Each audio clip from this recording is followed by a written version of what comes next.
আল্লাহর নবী সিজদার মধ্যে পড়ে কাঁদতে থাকবে, ইয়া রব হাবলি উম্মতি, আল্লাহ আমার উম্মত গুনাহগার, আমার উম্মত গুনাহগার, আমার উম্মত গুনাহ করে ফেলছে, আল্লাহ আমার উম্মতের কি হবে, আল্লাহ আমার উম্মতের হবে কি?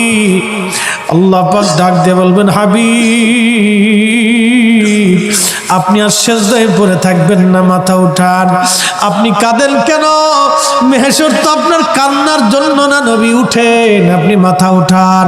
আপনার জন্য আরশে মুআল্লার ডানে একটা কুরসি পেতে রাখছি, একটা চেয়ার পেতে রাখছি, একটা আসন রাখছি, আপনি নবী সেই আসনে বসবেন।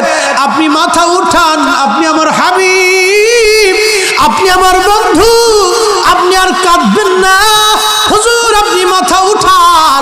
আল্লাহর নবী তখন বলবে, ইয়া রব হাবলি উম্মতি, আল্লাহ আমার উম্মত গুনাহ করছে। আল্লাহ ডাক দিবে, হাবিব আপনি মাথা উঠান।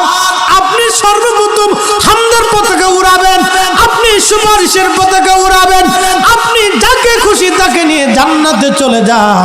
একবার জোরে বলা যাবে কি সুবহান।